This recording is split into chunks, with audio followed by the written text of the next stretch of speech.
O Natal de 2017 deveria ser o início de um novo capítulo em nossas vidas. Meu marido e eu havíamos nos mudado recentemente para uma tranquila área suburbana. A casa não era perfeita, mas era nossa. A varanda acolhedora, os espaços amplos e o som encantador do piso de madeira rangendo traziam um ar de recomeço. Era um lugar onde poderíamos criar nossos sonhos. Depois de muito tempo desempacotando caixas e arrumando os móveis, finalmente me recompensei com uma xícara de chá quente para relaxar os músculos cansados. O ar lá fora estava gelado e o calor do chá parecia um pequeno presente. Com a caneca nas mãos, decidi dar uma olhada na varanda superior. Ao sair, a visão era deslumbrante. Os telhados estavam cobertos de neve, parecendo glacê em casas de pão de mel. As luzes de Natal brilhavam intensamente, seus reflexos cintilando nos pontos de gelo no chão. Uma suave melodia de canções natalinas flutuava no ar, distante, mas reconfortante. Após semanas de tensão e correria, finalmente senti uma sensação de calma. No entanto, minha atenção foi atraída para a casa ao lado. Um homem e uma mulher estavam na varanda deles, suas vozes cortando a serenidade ao redor. O homem agitava os braços, seu rosto vermelho de raiva, enquanto a mulher gritava em resposta, suas mãos cerradas em punhos. Mesmo que as palavras desaparecessem com o vento, a intensidade era evidente. Hesitei, incerta sobre o que fazer, mas logo me lembrei de que não era da minha conta. A imagem da discussão permaneceu comigo enquanto voltava para dentro. Na manhã seguinte, a casa parecia acolhedora e convidativa, com o aroma de velas de canela se espalhando pelo ar. Queria criar um ambiente caloroso e amigável no bairro. Então decidi organizar um jantar de véspera de Natal. Parecia uma boa oportunidade para conhecer os vizinhos e começar a temporada de festas de maneira alegre. Fiz mentalmente uma lista de tarefas: cozinhar, decorar e, claro, buscar uma árvore de Natal. A sala de estar parecia vazia sem ela, e eu não conseguia imaginar celebrar sem as luzes brilhantes. Mais tarde, naquele dia, saí para encontrar a árvore ideal. A neve fazia um som satisfatório sob meus pés, enquanto eu caminhava pelo bairro, admirando as lindas decorações de guirlandas e luzes. Ao passar pela casa dos vizinhos, ouvi novamente os gritos. Dessa vez, os sons eram mais baixos e indistintos, vindo de dentro. A voz da mulher era rápida e aguda, cortando o ar como pedaços de vidro. O homem falou em seguida, sua voz intensa e cheia de raiva. Fiquei escutando por um momento, mesmo sem entender as palavras, e um calafrio percorreu minha espinha. Acelerei os passos para casa. Quando voltei, a árvore já estava montada no canto da sala, suas decorações brilhando sob a luz suave dos pisca-piscas. A casa parecia verdadeiramente alegre, como se o espírito natalino tivesse realmente chegado. Com o forte desejo de convidar o casal vizinho, me vesti bem para o frio e fui até a casa deles. O toque da campainha estava quebrado, então bati na porta. Após um bom tempo, o homem abriu. Sua aparência me surpreendeu. Cabelo bagunçado, olheiras profundas e algo estranho em sua postura, como se estivesse se preparando para uma briga. Estou organizando um jantar na véspera de Natal. Falei, tentando soar animada. Você e sua esposa estão mais do que convidados a participar conosco. Minha esposa não está aqui, ele respondeu secamente. Eu irei sozinho. Havia algo no tom de sua voz que fez um nó se formar em meu estômago. Quando ele se moveu um pouco, notei o chão atrás dele. Um líquido escuro e brilhante escorria pelo piso de madeira, espesso e liso. Minha respiração travou. O homem olhou diretamente em meus olhos, sua expressão ficando séria. Sem dizer mais nada, ele fechou a porta com força e trancou. Na véspera de Natal, a casa estava cheia de empolgação e correria. A mesa estava lindamente arrumada, com velas acesas, irradiando uma luz suave e acolhedora. enquanto o delicioso aroma de peru assado preenchia o ambiente. Muitos vizinhos compareceram, trazendo sorrisos amigáveis e compartilhando histórias sobre suas experiências. Porém, o vizinho da casa ao lado não apareceu. Esforcei-me para ignorar a sensação de desconforto que surgia em minha mente, lembrando a mim mesma que nem todos são tão sociáveis. Ainda assim, a visão daquele líquido escuro no chão de sua casa continuava a rondar meus pensamentos. Quando a noite chegou ao fim e os convidados foram embora, achei que seria uma boa ideia verificar como ele estava mais uma vez. A casa ao lado estava mergulhada na escuridão. Suas janelas pareciam vazias e desprovidas de vida. Bati levemente na porta, depois com mais firmeza, mas não houve resposta. Chamei por ele, minha voz ecoando na quietude, mas o silêncio foi esmagador. Na manhã seguinte, acordei cedo com o ar gelado tocando minha pele. Envolvi-me em um cobertor aconchegante, preparei uma xícara de chá e fui para a varanda superior, meu lugar favorito na casa. Era um refúgio de paz, onde eu podia observar o mundo despertar. Enquanto olhava para a fura-casa do vizinho, algo chamou minha atenção. O andar térreo estava escuro, como na noite anterior, mas uma luz suave tremeluzia em um dos cômodos do andar superior, parecendo instável, como se a lâmpada estivesse prestes a queimar. Foi então que percebi algo estranho. Atrás das cortinas, uma sombra se moveu.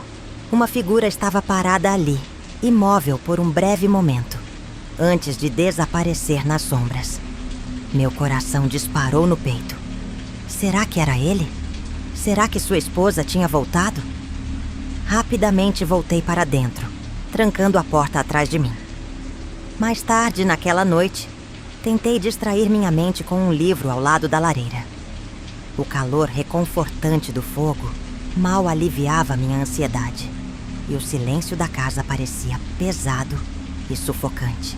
Às 1h13 da madrugada, um barulho repentino e alto quebrou o silêncio. Fiquei paralisada, o livro escorregando das minhas mãos.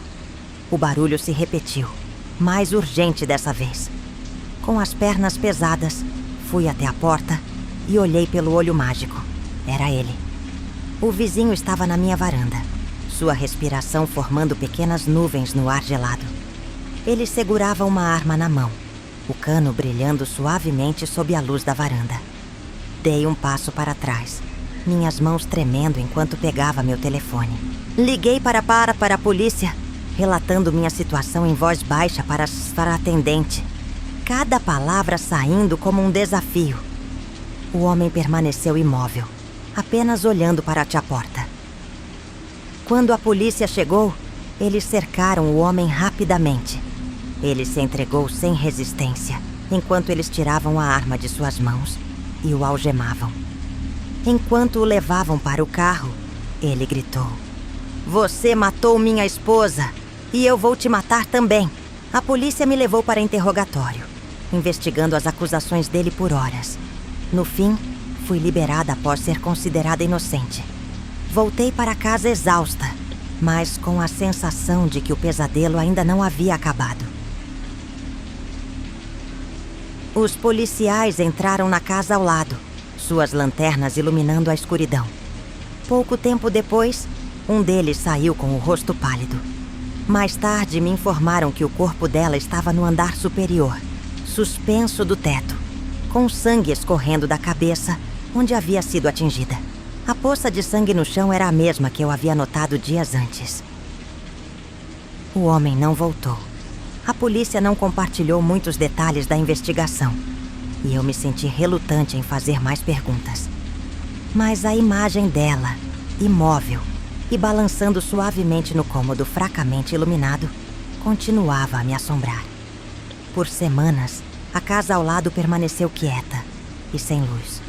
Porém, havia momentos, no silêncio da noite, em que acreditava ouvir gritos baixos vindo do ar.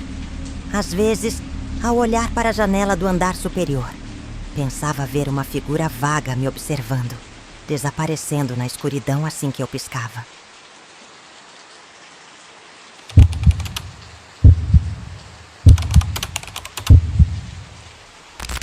A véspera de Natal sempre foi uma data importante para nossa família. Todos os anos, realizávamos um grande jantar na casa dos meus avós. Era um lugar simples, mas cheio de memórias. O carpete gasto, o cheiro constante de canela e a árvore de Natal no canto da sala faziam o ambiente parecer um verdadeiro lar.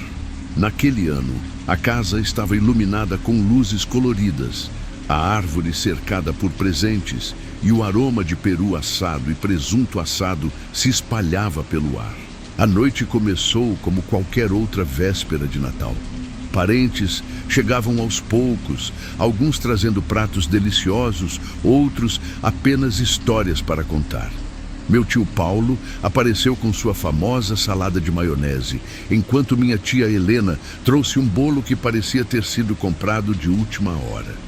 Minha prima Júlia não parava de tirar fotos, tentando capturar o momento perfeito para postar nas redes sociais. As crianças corriam pela casa, suas risadas misturando-se às músicas natalinas que tocavam ao fundo. A mesa do jantar estava impecável. Pratos cheios de comida, taças de vinho e refrigerante e velas que cintilavam no centro. O ambiente era alegre, barulhento e cheio de vida. Todos falavam ao mesmo tempo, contando piadas e relembrando histórias de natais passados. Era o caos perfeito que só uma reunião familiar podia oferecer. Foi então que eu o vi. Ele estava sentado no final da mesa, quieto, quase invisível em meio à agitação. Não soube dizer quem o havia convidado, e ninguém parecia questionar sua presença. Era um homem alto, com a pele pálida e cabelo ralo penteado para trás. Suas roupas eram limpas, mas pareciam antiquadas, como se ele tivesse saído de uma foto antiga. Ele quase não tocava na comida, apenas movia os pedaços no prato e ocasionalmente bebia um gole de sua taça. Apesar de sua estranheza, ninguém parecia se importar, como se ele sempre tivesse feito parte da família. Foi durante a sobremesa que as coisas começaram a parecer estranhas. Minha prima Júlia, sempre empolgada com suas fotos, decidiu tirar uma foto em grupo. Pediu para todos se reunirem na sala de estar e todos fomos rindo e tentando nos apertar no quadro. O homem hesitou, mas acabou nos acompanhando. Quando o flash da câmera disparou, ele recuou levemente, como se a luz o tivesse machucado. Depois, Júlia verificou a foto no celular e seu sorriso sumiu. Ela mostrou a imagem para mim e eu imediatamente percebi o motivo. Todos estavam lá, sorrindo, felizes, mas o homem, ele estava borrado, como se tivesse se movido durante o clique. O problema é que ele não havia se mexido. Ficou parado o tempo todo. Deve ser um erro da câmera, disse eu, tentando soar convincente, mas minha voz tremia levemente. Voltamos para a mesa, mas o clima já não era o mesmo. As crianças, antes animadas, agora estavam quietas e sonolentas, e os adultos começaram a se dispersar, cansados e satisfeitos. O homem continuava em silêncio, seus olhos inquietos, percorrendo a sala como se procurasse algo ou alguém. Evitei encará-lo, mas a sensação de desconforto era inevitável. Sua presença parecia pesar no ambiente. De repente, ele se levantou. Sua cadeira arranhou o chão, o som cortando o silêncio. Todos pararam e olharam para ele. Seu rosto estava pálido e brilhava de suor. Sem dizer nada, ele soltou um grito, um som gutural e primal que congelou todos no lugar. Antes que alguém pudesse reagir, ele correu para fora da casa, a porta se fechando com força atrás dele. Ficamos paralisados por alguns instantes, sem saber o que fazer. Então, meu tio Paulo se levantou, murmurando algo sobre ir atrás dele. Outros parentes o seguiram, pegando seus casacos e lanternas. Eu fiquei para trás com as crianças, que agora se agarravam aos pais, assustadas. Os minutos passaram devagar. Podíamos ouvir vozes ao longe chamando pelo homem, mas ninguém sabia ao certo como era seu nome.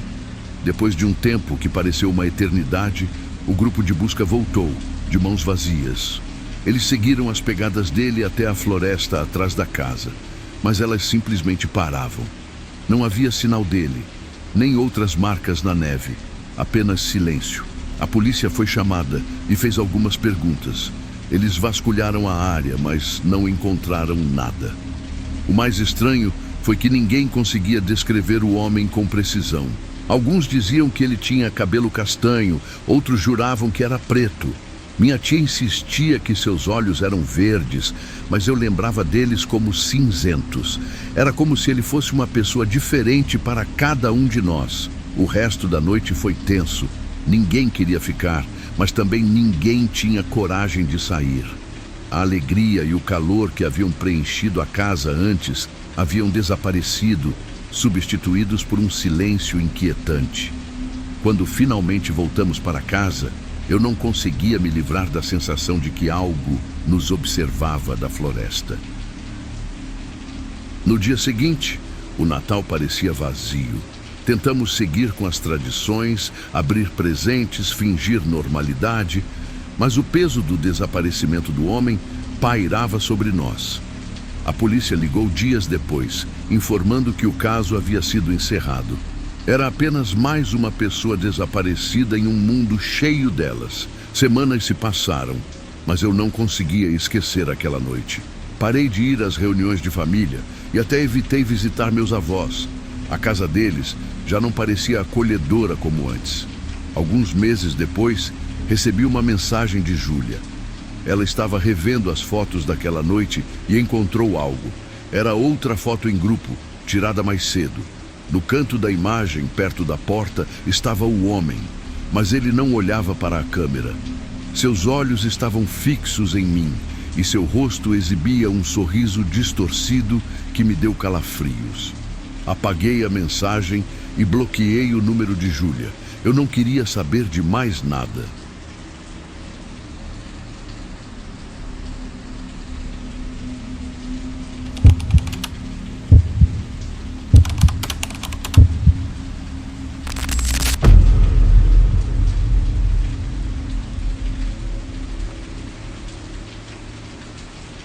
Eu tinha 12 anos quando isso aconteceu.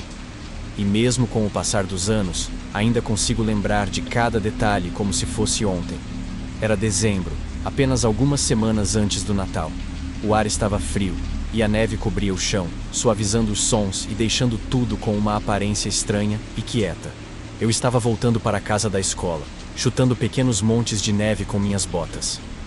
Era o melhor momento do meu dia. Aquele em que eu podia caminhar e deixar meus pensamentos voarem. Mas, naquele dia, algo parecia diferente. Quando cheguei à minha rua, vi um homem parado na esquina. Ele estava imóvel, apenas me observando. Seu casaco era longo e escuro, e ele usava um chapéu que escondia parte do rosto. Andei devagar, sem saber o que fazer. Ele não acenou nem sorriu, apenas continuou me encarando. Acelerei o passo até chegar em casa, com a sensação de que seus olhos ainda estavam fixos em mim. Os pelos da minha nuca se arrepiaram, mas eu decidi não contar nada a ninguém. Talvez fosse apenas uma bobagem da minha cabeça. No dia seguinte, enquanto voltava da escola novamente, ele estava lá. Desta vez, ele se movia. Começou a caminhar atrás de mim, mantendo uma distância que não era próxima o suficiente para ser ameaçadora, mas que me deixava desconfortável. "Ei, garoto!" Ele chamou, com uma voz rouca e baixa. Virei a cabeça levemente, mas continuei andando. "Está animado para o Natal?" Ele perguntou. "Estou sim, senhor." Respondi em um sussurro, apressando o passo. "Sabe onde encontrar as melhores árvores de Natal?" Ele continuou, parecendo quase alegre. Balancei a cabeça de um lado para o outro sem responder. Algo na maneira como ele disse aquilo me incomodava, como se ele soubesse de algo que eu não sabia. "Na floresta, além do caminho velho," ele disse. "Lá é onde estão as melhores. Você deveria conferir." Cheguei em casa com o coração acelerado, confuso sobre o motivo daquela conversa. Aquilo parecia errado, como um segredo que eu não deveria descobrir. Alguns dias se passaram, e eu tentei esquecer o homem. No entanto, cada vez que voltava para casa, sentia como se alguém estivesse me observando. Nunca o vi novamente, mas a sensação persistia. Uma tarde, Eu estava relaxando na sala, assistindo televisão. A luz da tela iluminava o ambiente escuro enquanto eu me esticava no sofá. O telefone tocou, me assustando levemente antes de eu atender. Era meu amigo Mike, animado. Ei, vamos procurar uma árvore de Natal. As melhores estão na floresta, sabe? As palavras dele me atingiram como um soco. Como ele sabia da floresta. Eu não havia mencionado o homem a ninguém. Não sei se é uma boa ideia, comecei a dizer, mas ele me interrompeu. Vamos lá, vai ser divertido. Conversei com minha mãe sobre isso, mas ela foi firme. Seu pai vai trazer uma árvore para casa. Você não precisa ir procurar uma. Fiquei olhando pela janela enquanto a neve caía, esperando minha mãe sair. Quando ela finalmente saiu para buscar minha irmãzinha na escola, fiquei dividido entre o medo e a empolgação. Assim que ela saiu, peguei meu casaco e liguei para Mike. Saímos apressados, rindo enquanto escorregávamos no gelo. No caminho, contei a Mike sobre o homem que havia me parado e sobre o que ele tinha dito sobre as árvores na floresta. Mike deu de ombros, como se não fosse nada. Vamos dar só uma olhada, disse ele. Antes, no entanto, ele mencionou que precisava passar na casa de um amigo. A casa ficava na beira da floresta, um lugar velho e rangente, que parecia não ser limpo há muito tempo. O amigo de Mike era um rapaz de 18 anos, com uma aparência rude, cabelo bagunçado e um olhar carrancudo. Eles começaram a conversar em voz baixa, mas algumas palavras me chamaram a atenção: sequestro e dinheiro fácil. Senti um frio na barriga. Estavam brincando ou aquilo era sério? Disse a Mike que estava ficando tarde e que minha mãe logo estaria em casa. Preciso ir, falei, tentando soar tranquilo. Mike riu e acenou, despedindo-se enquanto eu saía.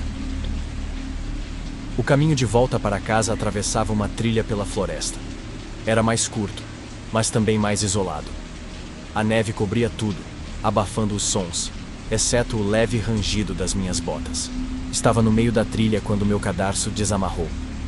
Ajoelhei-me para arrumar, lutando com os cadarços úmidos, quando ouvi um som.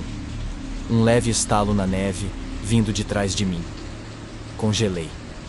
Sem mover o corpo, virei a cabeça devagar. Lá estava ele.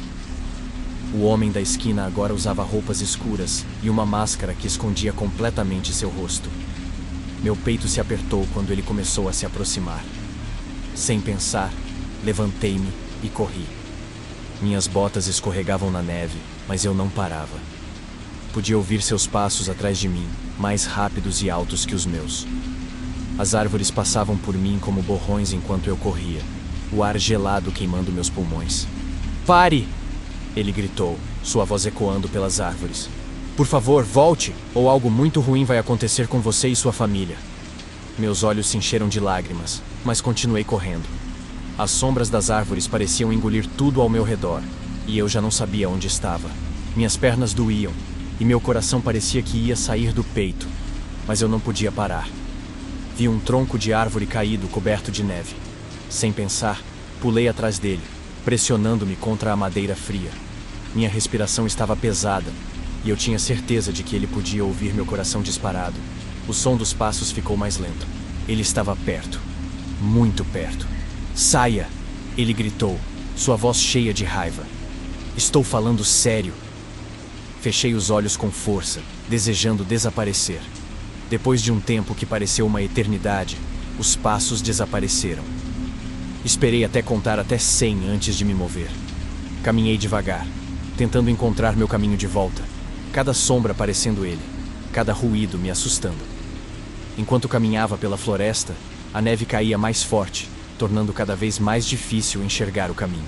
Foi então que vi uma figura à minha frente, um vulto escuro e indistinto. Meu coração disparou novamente, e comecei a correr, convencido de que era o homem me perseguindo outra vez. Espere! Sou eu! Uma voz gritou. Era o Sr. Harris, meu vizinho. Ele trabalhava como segurança e frequentemente fazia rondas pela área para garantir a segurança da vizinhança. O alívio foi tão grande que lágrimas começaram a escorrer pelo meu rosto. Corri até ele tentando explicar tudo entre soluços. Ele ouviu atentamente, sua expressão ficando cada vez mais séria. Vamos, vou te levar para casa, disse ele. Quando cheguei em casa, minha mãe já estava lá, visivelmente preocupada e zangada. Mas, ao olhar para o meu rosto assustado, sua raiva logo se transformou em preocupação. Contei tudo a ela, desde o homem na esquina até a perseguição na floresta. Ela ficou em choque e imediatamente ligou para a polícia. A polícia vasculhou a floresta, mas não encontrou nada. O homem havia desaparecido, deixando para trás apenas suas pegadas na neve.